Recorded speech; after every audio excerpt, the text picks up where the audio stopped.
I'm going to do this video for Instagram or for a web page, so I got to get a lot of views, so I got to get ready for that. Now I'm ready to be on Instagram. Let's talk about Toast to Bar. That's just how it is, right? Main things I want to talk about: value of learning Toast to Bar. Why do we do it? Training power. It is one of the best movements for core. You work core, grip, shoulders all in one time, and it really speeds along. That's part of like CrossFit, and that's a big reason we do it. It's a really good progression tool, right? With progressions, it turns into bar muscle ups and other kipping movements, the chest to bar. And so it's the same mechanics on the kip. And so it's easier to learn that at an easier movement. So that's a big reason we do it. It's also a skill. Skills take time. It's like juggling. So when you try, you're like, I can't do this. Well, yeah, you can't juggle 4 balls either without practicing. It takes a long time. It took me a long time, like years, to get the kipping toes to bar really well. So you have to practice and you get better. And that's really how it goes down. Hand protection. So on toes to bar, probably more than any other movement, you need chalk. The oils in your hand will make the bar slippery and it gets really hard. Also, grips are really helpful. I have 2 kinds here.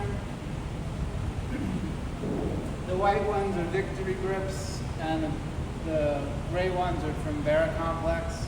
I sell both of these up front, and I definitely recommend them for toes to bar.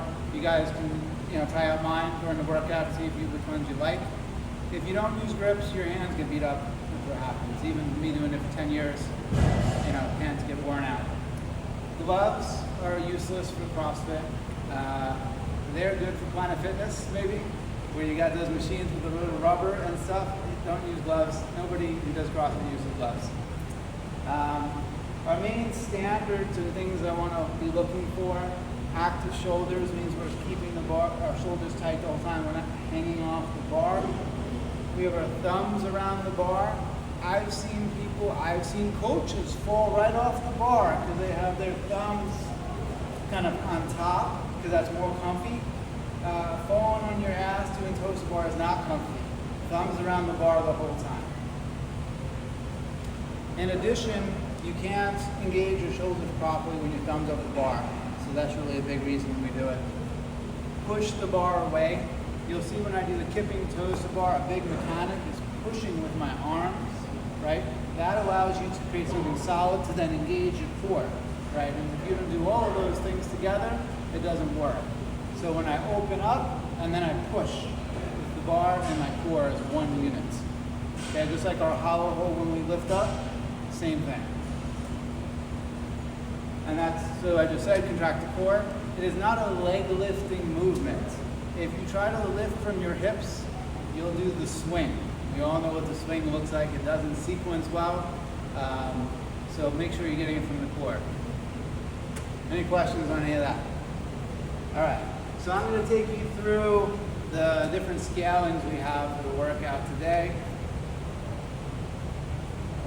When you're doing a gymnastics movement as opposed to something like a wall ball where you can scale weight, right? We have to scale the skill to find one. We're going to practice this a bit, and then we usually scale back one that you can do consistently. So I'm going to start at the top and then work my way down. So the kipping toes to bar, that's our RX for today. Got my thumbs around the bar, and open.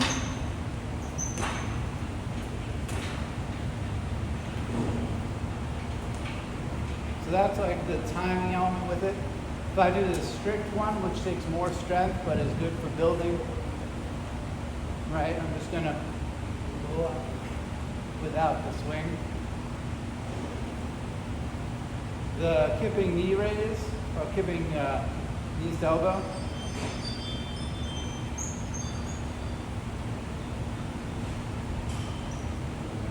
And then the kipping knee raise.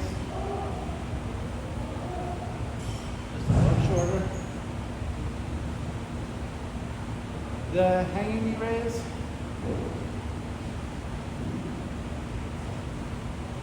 And then the beat swing.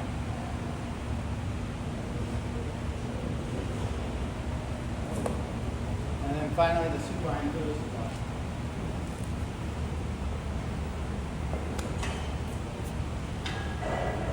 On this, try to keep your legs straight. If you bend them, it's really easy. The one scaling on here that I don't like a lot is the hanging knee raise, because it doesn't translate into any of these other skills. It's only useful for like building grip strength, which the beat swing will give you. So if holding the bar is hard, I would tell you to be there. If you can hold the bar and do the shoulder thing, pull your knees up when you're on the top. You're there already. I've seen people get stuck here for a long time because they're not, confident. But everybody here can do the hanging knee raise today, and that's what we're going to go over next. All right, so grab your hand protection.